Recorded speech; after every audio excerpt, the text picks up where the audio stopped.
ए, सुनो, हमारी जूती टूट गई है, क्या तुम इसे ठीक कर दोगे? हाँ हाँ शास्त्री जी, क्यों नहीं। अरे यही तो मेरा काम है। लाइए, दे दीजिए।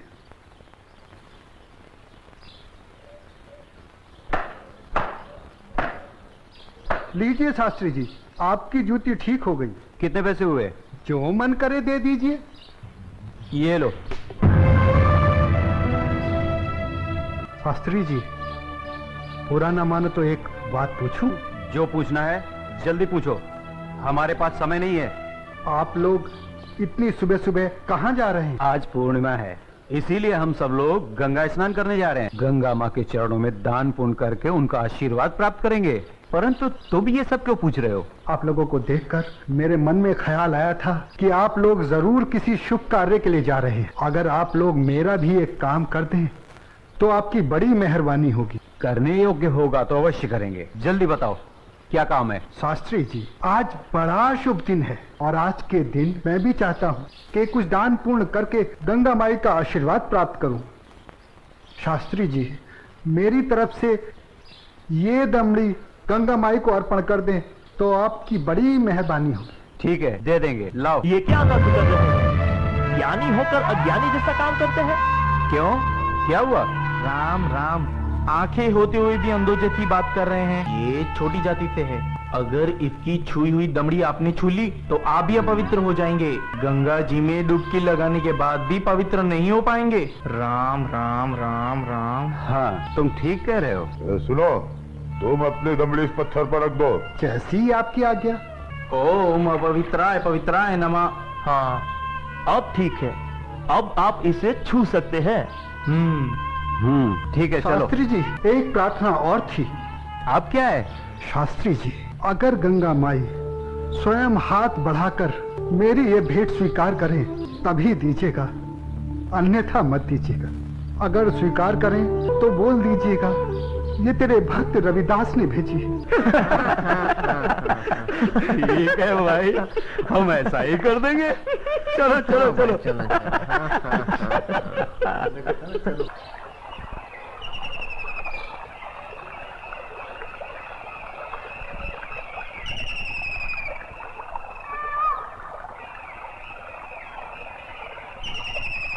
जय हो गंगा मैया की।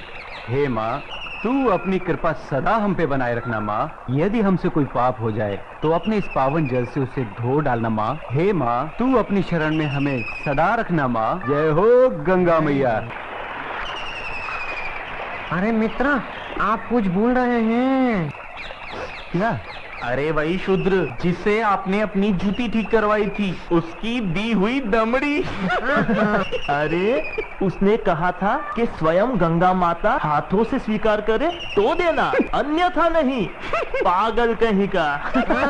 अरे भाई, याद आया याद आया। यही दमड़ी ना? हाँ हाँ हाँ।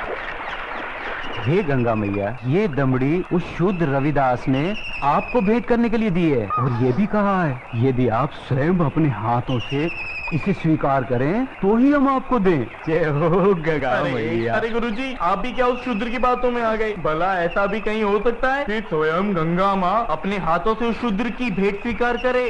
अरे जब हम लोग शूद्र की दी हुई चीज नहीं लेते तो ये गंगा मैया कैसे लेंगी? मैं एक काम करता हूँ, ये दमड़ी मैं अपने पास रख लेता हूँ। मेरा आने और जाने का खर्चा निकल जाएगा। आज दान और पुण्य में बहुत खर्चा हो गया है। ठीक है भाई, इस दमड़ी को तुम ही रख लो।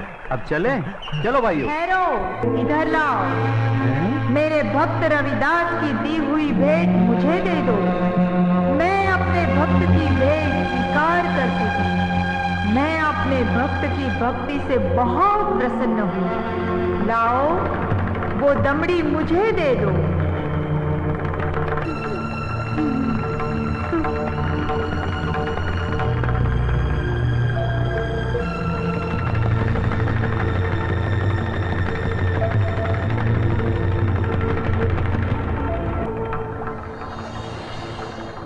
और सुनो, ये कंगन मेरी ओर से मेरे भक्त को दे देना और कहना मैंने उसकी भेंट स्वीकार कर ली।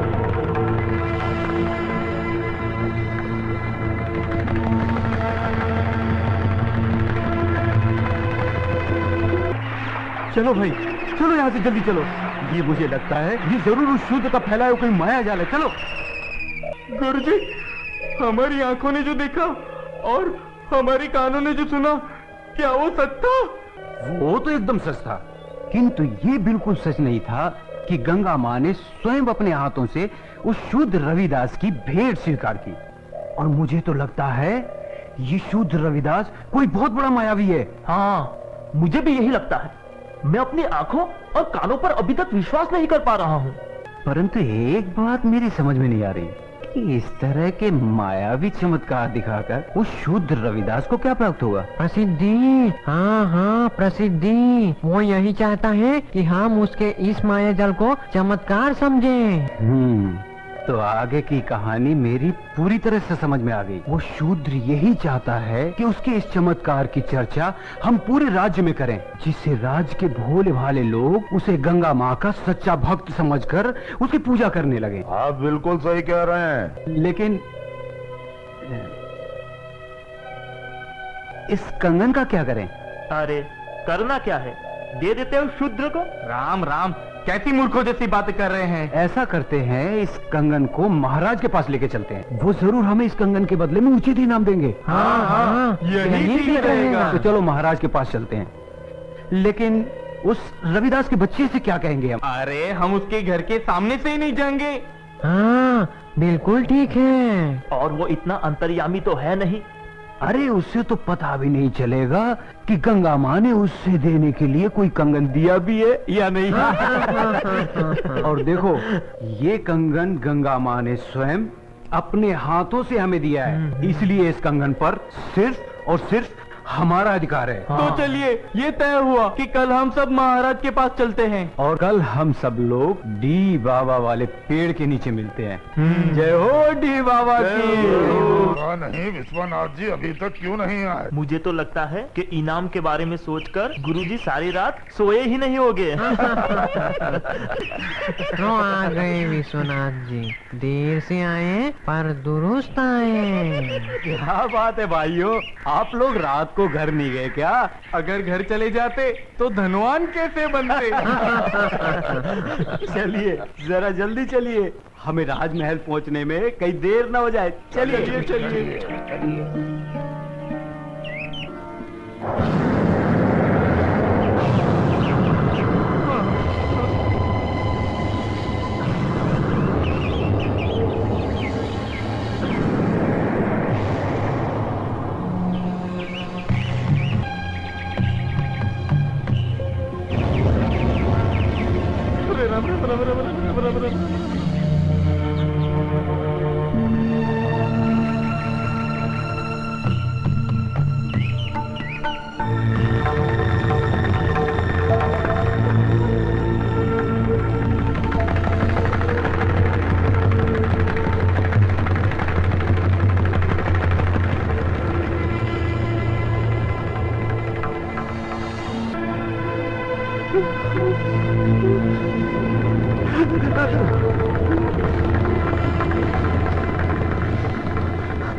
अब ये कौन सी माया है शूद्र रविदास की?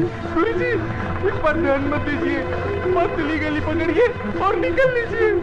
हाँ हाँ, चलो, शाही बाग तक तो आ गए। गुरुजी, आप ये बार बार पीछे मुड़कर क्या देख रहे हैं? कुछ नहीं, मैं तो देख रहा था अपने वो गुरु हरिशंकर जी कहाँ रह गए। लगता है वो डर गए और घर गए। डरपोक कहीं का। चलो महाराज से मिलते हैं। अरे भाई द्वारपाल, हम लोगों को महाराज से अभी मिलना है। अभी सूचना देता हूँ। रुको, पंडित जी के लिए सूचना की कोई आवश्यकता नहीं है, इन्हें महाराज से अभी मिला देते हैं। आइए, चलो भाइयों। चलो।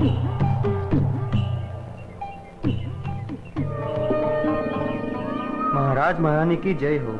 महाराज, पंडित विश्वनाथ जी आपसे मिलने आए हैं। ठीक है, आने दो। जो आज्ञा महाराज।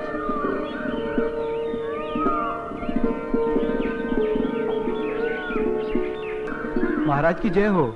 महाराजा काशी नरेश और महारानी को मेरा प्रणाम स्वीकार हो।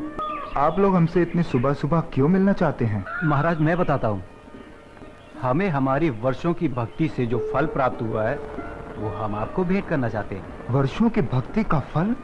हमें तो कुछ समझ में नहीं आया। अगर भक्ति का फल आप लोगों को मिला है तो उसे आप हमें क्यों देना चाहते हैं? क्योंकि महाराज ये हमारे किसी काम का नहीं, ये तो सिर्फ महारानी जी के योग्य है। ये तो वास्तव में बहुत अद्भुत कंगन है, लेकिन ये तुम्हें कैसे प्राप्त हुआ? महाराज ये कंगन हमारी भक्ति से प्रसन्न होकर स्वयं गंगा माँ ने भेंट स्वरूप हमें दिया है। क्या कहा? स्वयं गंगा जी ने आप लोगों को यह कंगन दिया है? सच महाराज, यह तो बड़ा अद्भुत कंगन है। इसने तो हमारा मन मोह लिया है। लेकिन इस एक कंगन का हम क्या करेंगे? इनसे कहिए इसके साथ का एक और कंगन लाकर दे।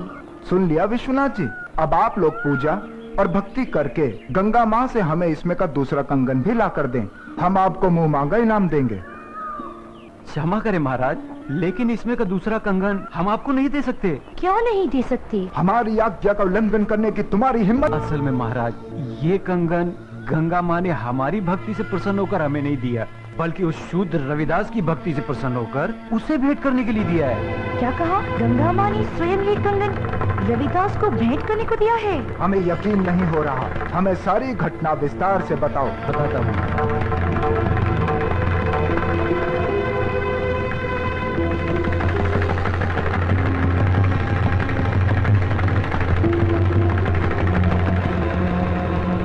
महाराज हमने सोचा कि वो शूद्र रविदास इस सोने के कंगन का क्या करेगा, और बस इनाम पाने के चक्कर में इसे लेकर आपके पास चले आए महाराज। ये तो बहुत बड़ा चमत्कार हो गया। ऐसा तो आज तक कभी सुनने में नहीं आया। कल हम स्वयं रविदास जी से मिलने उनके घर चलेंगे और आप सबको भी हमारे साथ वहाँ चलना होगा। रविदास जी, महाराजा काशी नरेश आपसे मिलने आ रहे हैं। मुझसे मिलने आ रहे हैं? पर क्यों? महाराज की जय हो।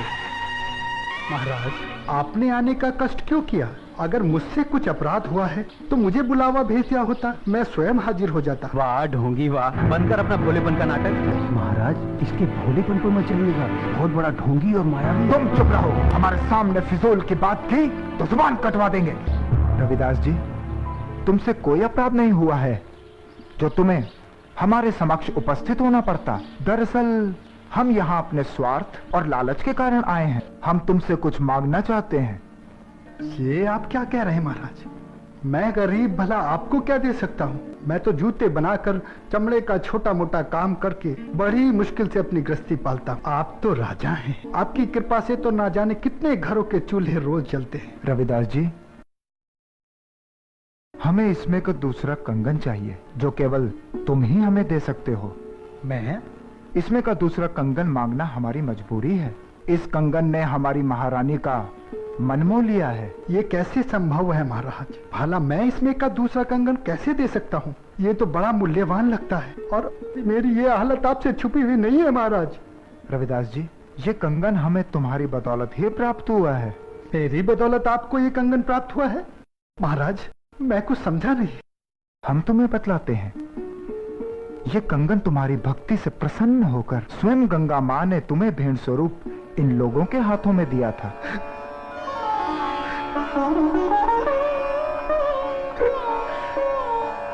आप सच कह रहे हैं ना महाराज?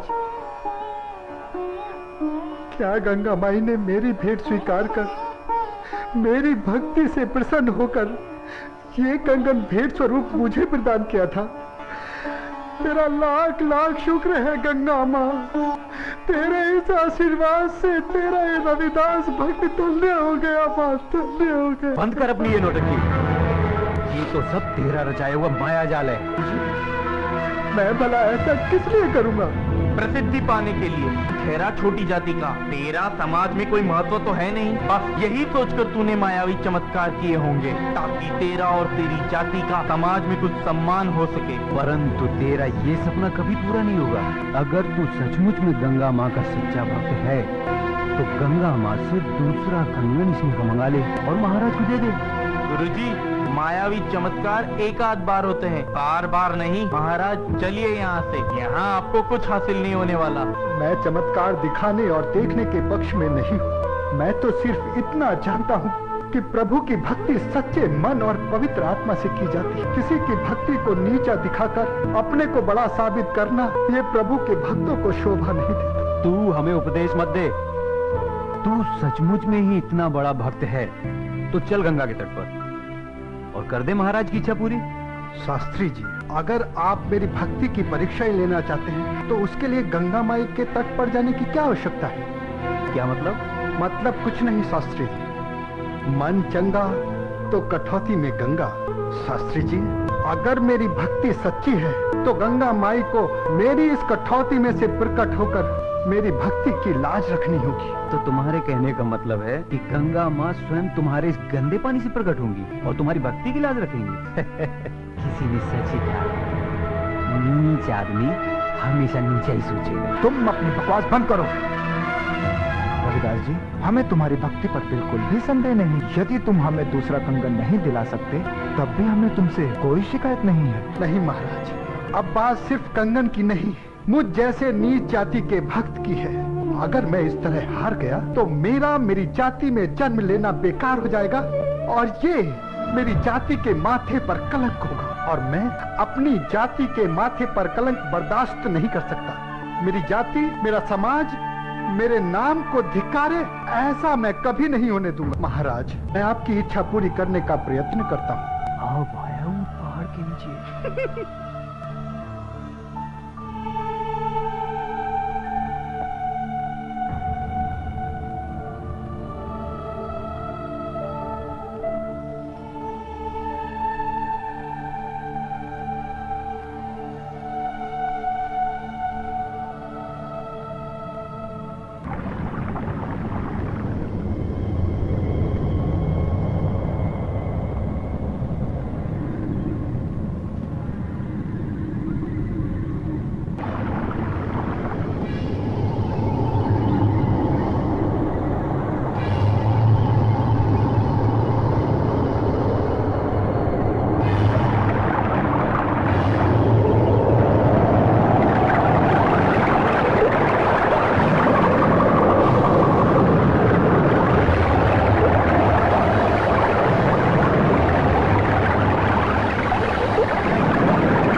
खोलो भक्त रविदास, लो ये कंगन ले लो।